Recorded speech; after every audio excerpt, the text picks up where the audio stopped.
আসসালামু আলাইকুম। জাস্ট কাজে যাওয়ার আগে একটা ছোট্ট লাইভ ভিডিও করতেছি। আপনারা সবাই জানেন, আমি পোস্ট দিয়েছি যে ব্রিগেডিয়ার জেনারেল হাসান নাসির স্যারকে পিএনজি মানে বরখাস্ত না, অবাঞ্ছিত, প্রতিটা ক্যান্টনমেন্টও অবাঞ্ছিত ঘোষণা করেছেন। Of course it is done by general Waker.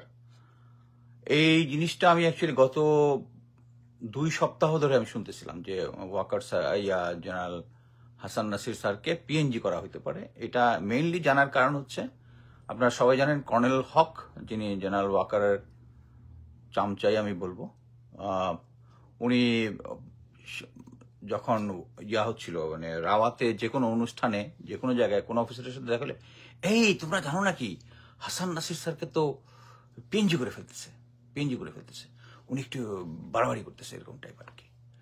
So আমি জাস্ট একটু হিস্ট্রি বলি যে ব্রিগেডিয়ার হাসান নাসির স্যারের। সেটা হচ্ছে, আমরা সবাই কম বেশি হাসিনার আমলে তার বিরুদ্ধে কথা বলেছি, বাট সেনাবাহিনীতে চাকরিতে থাকা অবস্থায় চোখে চোখ রেখে যিনি একমাত্র সত্য কথা বলতে পেরেছেন উনি হচ্ছে ব্রিগেডিয়ার হাসান নাসির। উনি যখন 25শে ফেব্রুয়ারির ইনভেস্টিগেশনে উনি যখন চ্যালেঞ্জ করেছিলেন যে যারা যারা হোম মিনিস্টার সাহারা খাতুন থেকে শুরু করে অন্যান্য যারা এই ইয়ার সাথে সংশ্লিষ্ট আছে, তারা cannot be part of the investigation, উনি চ্যালেঞ্জ করেছিলেন। পরবর্তীতে উনারে ওখান থেকে সরিয়ে দিয়েছেন এবং পরবর্তীতে উনাকে রিটায়ার করে দিয়েছেন আর্মি সরকার। সো আমি একজন জেনারেল যিনি এভাবে চোখে চোখ রেখে স্ট্রং ভাবে কথা বলতে পারে, আমি তাকে স্যালিউট জানাই। এবং পরবর্তীতে আমরা সবাই দেখেছি যে জুলাই আন্দোলন যেটা হয়েছে ওটাতে উনি অ্যাক্টিভ ভাবে পার্টিসিপেট করেছেন। এখন উনি যখন সরকার পতন হলো, উনি প্রথম ডিজিএফআই এর সামনে যতগুলা গুম খুনের যে ভিকটিম ফ্যামিলিদের নিয়ে উনি র্যালি করেছিলেন। এই কারণে ডিজিএফআই সাথে সাথে general Azmi, brigadier general Azmi থেকে শুরু করে অন্যান্য গুম যারা হয়েছিল তাদেরকে ছেড়ে দিতে বাধ্য হয়েছিল। আর সেই লোকটাকে জেনারেল ওয়াকার পিএনজি করে দিয়েছেন। তালি বাজান, তালি তো বাজাবেনি, কারণ 1 বছর হয়ে গেল প্রায় আমরা স্বাধীনতা অর্জন করেছি, নতুন স্বাধীনতা।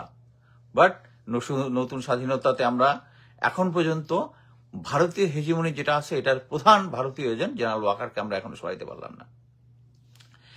একটা জিনিস আমি বুঝি যে জেনারেল ওয়াকার যখন এই সরকার চেঞ্জ হলো তখন সরকারি বেসরকারি সবাই এই 16 বছরের যারা নিষ্পেষিত হয়েছেন, যাদেরকে বঞ্চিত হয়েছেন, আর্মি সিভিল সবাই সরকারের কাছে অ্যাপ্লিকেশন করেছে। যারা সিভিল ছিল তারা যাদের চাকরিচ্যুত হয়েছে চাকরিতে জয়েনও করেছে। আমার ফ্রেন্ড পুলিশের জিল্লুর জয়েন করেছে, প্রমোশন পেয়েছে। ইভেন অনেক জায়গাতে 2 থেকে 3টা প্রমোশন পর্যন্ত পেয়েছে সিভিলিয়ান। আর আমাদের সেনাবাহিনীতে যারা ছিল একমাত্র ব্রিগেডিয়ার আজমি ছাড়া বাকি কাউকে অবসর সুবিধা এখন পর্যন্ত দেওয়া হয় নাই। লেফটেন্যান্ট কর্নেল হাসিন স্যার, আমরা সবাই তার কেসটা জানি। হাসিন স্যার এখনো বরখাস্ত। আপনি দেখবেন যখন উনি টক শো করে, ওখানে হাসিনুর রহমান বীর প্রতীক লেখেন, উনি র্যাঙ্ক ইউজ করেন না, কারণ তাকে এখনো ওই র্যাঙ্ক স্ট্যাটাসটা দেয় নাই। উনি যখন হাসান নাসির স্যার যখন আমাদের বঞ্চিত অফিসারদেরকে নিয়ে একটা গ্রুপ করেছিলেন, আমি ওটার মধ্যে ছিলাম, বাট আমি অ্যাকচুয়ালি বঞ্চিত হিসেবে অ্যাপ্লাই করি নাই। আমি টোটালি ভেরি ফ্র্যাঙ্কলি আমি মনে করি যে আর্মির যে স্ট্যান্ডার্ড, আমার lieutenant colonel rank is absolutely ওকে। হ্যাঁ, কিন্তু আওয়ামী লীগ সরকার অনেক গান্ধা লোককে গিয়ে ব্রিগেডিয়ার জেনারেল বানিয়ে দিছে, সেটা ভিন্ন issue, but I am satisfied. আর এটা না করে যে কি একটা উপকার করছে, তারা তো এখন দাঁড়া দাঁড়ায় ঘুরতেছে জেনারেল ওয়াকার এটা নিয়ে চাবি দিয়ে না যাচ্ছে। এই যে বঞ্চিত অফিসার যারা করেছে, এবং স্পেশালি হাসান নাসির স্যারের সাথে আশেপাশে যারা ছিল, যারা রিয়েলি বঞ্চিত, তারা ভোকাল ছিল কারা? যারা ডিসিপ্লিন কেসে আউট হয়েছে, নারী ঘটিত সমস্যা নিয়ে আউট হয়েছে, তারা খুব, এবং এদেরকে সাকসেসফুলি ডিজিএফআই হাসান নাসির স্যারের বিরুদ্ধে লাগাই ওখানে একটা কন্দ লাগাই দিছে। হ্যাঁ, এবং ওই অফিসার গুলো ছিল প্রত্যেকটা হচ্ছে ডিসিপ্লিন কেস, আমি নাম বলতেছি না, ডিসিপ্লিন কেস। এবং তাদেরকে যারা ডিসিপ্লিন কেস তাদেরকেই যাদের মোরালের সমস্যা আছে তাদেরকে ম্যানিপুলেট করছে, তোমারটা এই কেস করে দেবো, তোমারটা এই কেস করে দেবো, তোমারটা এক র্যাঙ্ক উপর করে দিব, তুমি এখন এই কাজটা করো। এই গাধাগুলা সেম জিনিস করছে জাস্ট। এবং এই নেগোসিয়েটটা কে করতেছে? ডিজিএফআই। এই কয়েকদিন আগে আমরা মেজর নূরের নিয়ে কথা বললাম। নূর বেচারা একটা সিম্পল একটা লোক, অ্যাজ এ ইনফেন্ট্রিম্যান আমি বলবো যে মিশনে সে সাহসিকতা রেখেছে, কিন্তু তাকে এই প্রমোশন আর লোভ দেখায় তাকে জাস্ট একটা বেজ্জতি করলো। এটা দায়ী ডিজিএফআই। জেনারেল ওয়াকারের সবচেয়ে বিশ্বস্ত লোক অ্যাট প্রেজেন্ট আমি যেটা বুঝি। এবং এই জাহাঙ্গীরকে কেউ সরানোর কথা কোনো কিছু বলতেছে না, সরকারও বলতেছে না, আইডিয়া হোক। আচ্ছা, জাহাঙ্গীরের শ্বশুরকে জানেন নাকি? চুয়াডাঙ্গার আওয়ামী লীগের এমপি। আর জেনারেল জাহাঙ্গীর যখন 1/11 জেনারেল মঈন আহমেদ যখন ছিলেন, তার পিএস ছিল হচ্ছে এই জাহাঙ্গীর। সে 2024-এর নির্বাচনের আগে তার প্রমোশন হয়েছে এবং পোস্টিং হয়েছে 33 ডিবির জিওসি হিসাবে। কিন্তু তাকে জিওসির মধ্যে একটা ইম্পর্টেন্ট অ্যাপয়েন্টমেন্ট মেজর জেনারেল হইলে পোস্টিং এর সাথে সাথে যায় না, এরকম হিস্ট্রি নাই। কিন্তু জাহাঙ্গীরকে করা হইল তখন সে ছিল হচ্ছে এনএসআইতে টিএম জুবায়ের, যিনি এখন লন্ডনে পলাতক। এখন উনি আয়ারল্যান্ডে ওখানে 2টা হর্স ফার্ম কিনেছেন। টিএম জুবায়ের, তার তো অনেক টাকা পয়সা আছে, সে ভাবছে লন্ডন যাবে, অন্য জায়গায় যাবে, লোকজন তাকে ট্র্যাক করে ফেলবে। সে আয়ারল্যান্ডে গেছে, ওখানে গিয়ে ইনভেস্ট করছে।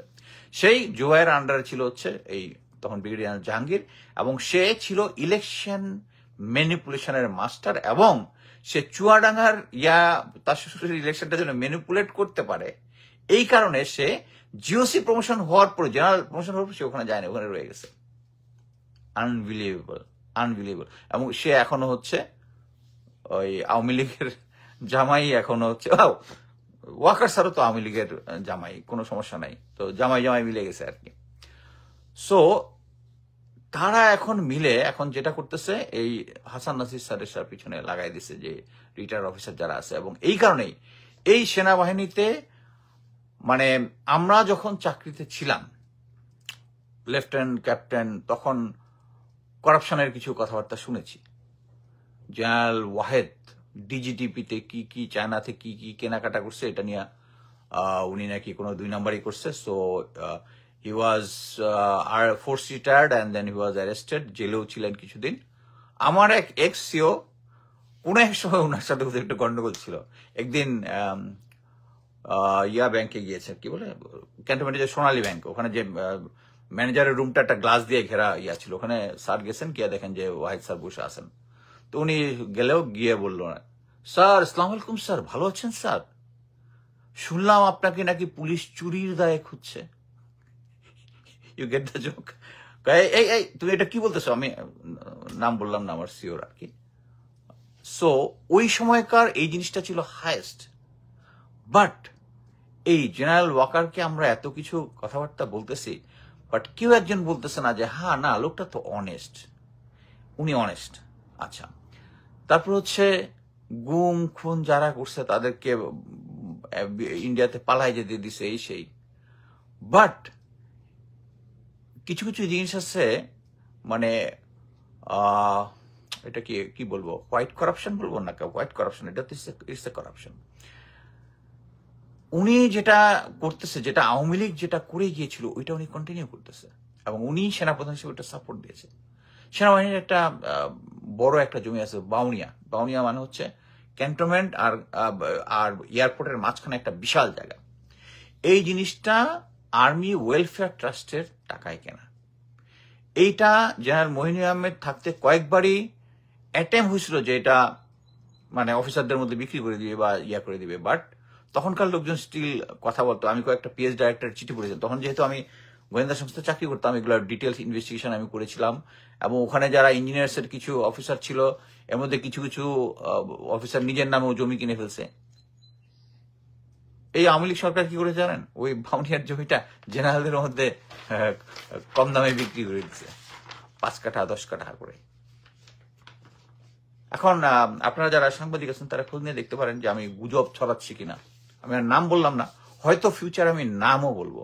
আমাকে অনেকে বলেন যে আমার কোর্সমেট সিনিয়র জুনিয়র, কেন আমি শুধু আর্মির সিভিলে এই হচ্ছে সেই হচ্ছে, সিভিল করতেছে, বাট সিভিল আগে করাপ্টেড ছিল, আর্মি আগে করাপ্টেড ছিল না। আমরা হাইয়েস্ট লেভেলের যে করাপশন যেটা দেখেছি সেটা হচ্ছে একটা ইউনিটের মধ্যে চাকরি করতেছি, ইউনিটের কি প্রাইভেট ফান্ডের টাকা দিয়ে কিছু কিছু পার্টির বিল দেওয়া হয়েছে। এর মধ্যে তাও দেখেছি এক অফিসার জোর করে বলছে আমি এই ফ্রি জিনিস খাবো না, আমি এটার বিল দিব। সিও হ্যাড টু পে, ওটা ডিস্ট্রিবিউট করতে হয়েছে সবাইকে। আমি নিজে সিও হিসাবে করেছি যে একজন সিও চলে যাওয়ার পরে একটা গিফট দিতে হয়, আগের থেকে ব্যাটালিয়ান ফান্ডের টাকা দিয়ে গিফট কিনে আসছে। আমি শুনো গিফট দিতে হলে আমি পার্সোনাল টাকায় আমরা গিফট দিব, এটা ওকে, এত টাকার মধ্যে তোমরা গিফট দিতে চাচ্ছ, ওকে, আমি লেফটেন্যান্ট কর্নেল হিসেবে সবচেয়ে বেশি দিব, মেজররাই দিবে, ক্যাপ্টেনরাই দিবে, নিজের পয়সা দিব, ইয়ার টাকা না। মানে আর্মির করাপশনটা ছিল এই লেভেলের। আর এখন যেটা হয়েছে এটা যদি বলা শুরু করি, মানে আবার সেনাবাহিনীর লোকজন ইয়া করবে যে আমি সেনাবাহিনীর গিয়ে, বাট কথা হচ্ছে সিভিলিয়ানরা করেছে, আই এম নট কনসার্ন। আমার অর্গানাইজেশন মিলিটারি একটা অনেস্ট অর্গানাইজেশন ছিল। এই বাউনিয়া মৌজার জমিটা যে জেনারেলরা কিনে নিছে নামকা বস্তে, ইটস এ বিগ করাপশন। এখন জেনারেল ওয়াকার ভালো, বাট উনি করাপশন নিজে তো করে নাই, বা আমি জানিও না জেনারেল ওয়াকারের জমি ওখানে থাকতে পারে, হয়তো আছে, আমি জানি না। সো এরা একটা জিনিস বুঝেন, গত 16 বছরে যারা র্যাঙ্ক স্ট্রাকচার পেয়ে সিভিল থেকে শুরু করে আর্মি সবাইকে এই 2 নম্বর লোকদেরকে ম্যাক্সিমাম 2 নম্বর লোকদেরকে উপরে নিয়ে আসছে। এখন আপনি কাকে দিয়ে কাকে চেঞ্জ করবেন, এটা একটা বিশাল সমস্যা। হাসান নাসির স্যারের মতো honest officer, that's why threat for general Waker. Hasan Nasir স্যারের মতো একটা স্ট্রং এথিক্সের লোক, তাকে সরকার যেখানেই ব্যবহার করবে সেখানে। কিন্তু আমিও দেখি, আমি অ্যাকচুয়ালি ভাবতেছিলাম যে সরকার বোধহয় হাসান নাসির স্যারকে দুর্নীতি দমন কোনো একটা জায়গায়, একটা ভালো জায়গায় দিবে, যাতে রাইট ইনপুটটা পাইতে পারে সরকার, দেশ যেন ভালোভাবে তাকে ইউটিলাইজ করতে পারে। না হয় আমরা দেখতেছি স্যারকে পিএনজি, স্যারের একজন অনেস্ট মানুষ হিসেবে তার যে সিএমএইচ যে চিকিৎসার যে একটা আছে ওইটাও ডিনাই করা হয়েছে তাকে। সো তাও জেনারেল ওয়াকার ভালো। এবং এই ডিজিএফআই এনএসআই দুটাই জেনারেল ওয়াকারকে সাপোর্ট দিয়ে যাচ্ছে। এবং আমরা তাকায় দেখায় দেখতেছি, আমরা খালি বারবার বলতেছি মব খুব ভুল জিনিস। আমরা ওইটা হিসাব করতেছি না যে জেনারেল ওয়াকার তো 25 ফেব্রুয়ারিতে বলেছিল যে পিলখানাতে বিডিআরের সৈনিকরা কাজ করেছে, ফুল স্টপ। এখন জেনারেল আলম ফজলুর রহমান স্যার কি বলতেছে, উনি বিদেশি ইয়াখর প্রমাণ এবং তথ্য দুটোই উনি পেয়েছেন, উনি এটা নিয়ে এখন কাজ করতেছেন। এবং এই কাজ যেন না করতে পারে এটার মধ্যে কন্টিনিউয়াস প্রেশার দিচ্ছে। এই গুম কমিশনকে জেনারেল ওয়াকার কন্টিনিউয়াস প্রেশারের মধ্যে রাখছে। সো আমি অ্যাকচুয়ালি মানে ইদানিং আমি ভিডিও করতে কম আসার কারণটা হচ্ছে আমি নিজেও অ্যাকচুয়ালি ফ্রাস্ট্রেটেড যে দেশের সমস্যা আমি যেটা বুঝতেছি, কেউ যেটা এটা আমার কথা সিরিয়াসলি নিল না নিল, আমি আমার দায়িত্বটা আমি করে যাচ্ছি যে জেনারেল ওয়াকারকে যদি সরানো হয়, দেশের half of the problem will be over. General Waker সেনাপ্রধান থাকা অবস্থায় 5ই আগস্ট দেশ স্বাধীন হওয়ার 7ই আগস্ট 253 জন ভারতীয় রগের নাগরিককে ক্যান্টনমেন্ট থেকে সেনাবাহিনীর বাসে এয়ারপোর্ট পৌঁছায় দিছে। ইন্ডিয়ান সেনাপ্রধানের সাথে যোগাযোগ রাখতেছে। অনেকে বলতে পারেন যে সেনাপ্রধান কথা হইতেই পারে, but not in this situation, যেখানে ফিজিক্যালি রয়্যাল লোকজন পুলিশের সাথে মিলে আমাদের ছাত্র জনতার উপরে গুলি চালাইছে। এয়ারপোর্ট থেকে ওই লোকদের পালায় যাওয়ার ভিডিও আমরা সবাই দেখেছি। তারপরও জেনারেল ওয়াকার রাখতে হবে। এবং আমাদের কোনো ফিউচার নাই, এই কারণেই হচ্ছে আমরা পদবি নিয়ে, এই যে মনে করেন আমিও যদি হাসান নাসিরের মতো যে আমি বঞ্চিত হয়েছি আমার ফুল কর্নেল হওয়ার কথা, আমি যদি একটা অ্যাপ্লিকেশন করতাম, আমাকে ফোন করে কি সুন্দর যে আপনাকে করে দিব, আপনাকে এই করতে হবে। যে চেষ্টা আমার friend major general Ziaul Hasan আমাকে শেখ হাসিনার বিরুদ্ধে কথা থামানোর জন্য আমাকে কয়েকবারই ফোন করে অনেক বিভিন্ন ধরনের করেছিল। সো এই সিচুয়েশনে আপনারা যদি জেনারেল ওয়াকার সরকার যদি না বুঝে যে উনি কেন বিডিআর পিলখানা নিয়ে করেছিল, বিডিআর পিলখানাতে আমরা জাস্ট জেনারেল ওয়াকার সেনাবাহিনীর সাথে গাদ্দারি করেছে। আমি বলেছি যে সেই তারেক সিদ্দিকীকে বলেছে, আপা বলেছে কোনো অপারেশন না করতে, ওটা সাক্ষী আছে, সাক্ষী আছে। কনক ভাইয়ের ওখানেই কিন্তু বলেছে, মেজর ওর ডাক নাম হচ্ছে কনক, আমি বললাম টেক্সাসে আছে, সে নিজেই ইয়াতে বলেছে যে নিজের কানে শুনেছে যে বলতেছে যে আপা না করেছে। সো এখানে আর কোনো হিসাবের কোনো প্রয়োজন নাই। আমি ভালোভাবেই খেয়াল করতেছি যে জেনারেল ওয়াকারের মুভমেন্ট কয়েকদিন আগে একটা অফিসার অ্যাড্রেস করেছিল, বাট উনি বুঝতে পারতেছে ওনার দিন অ্যাকচুয়ালি ক্লোজ হয়ে আসছে, ওনার পৃথিবী ছোট হয়ে আসতেছে।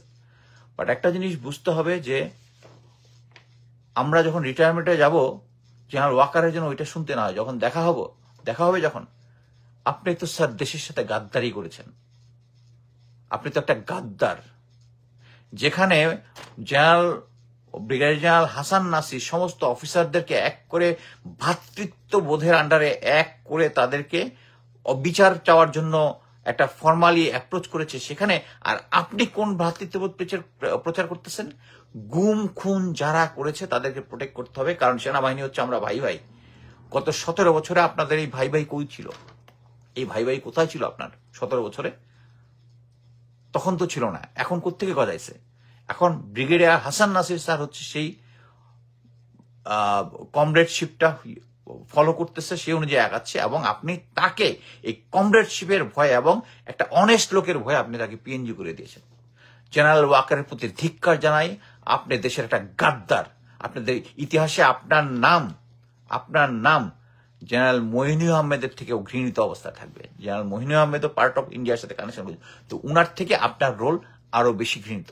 ইতিহাসে আপনি একজন ঘৃণিত সেনাপ্রধান হিসেবে, এবং ফিউচারে দেখবেন একটা মানে ওই সেনাপ্রধানের ছবিটা আপনার জায়গায়, যে ফিউচার যারা আসবে তারা ওই জায়গায় ব্ল্যাঙ্ক রাখবে যে এই নামে কুলাঙ্গার কোন সেনাপ্রধান এখানে ছিল না। ধন্যবাদ।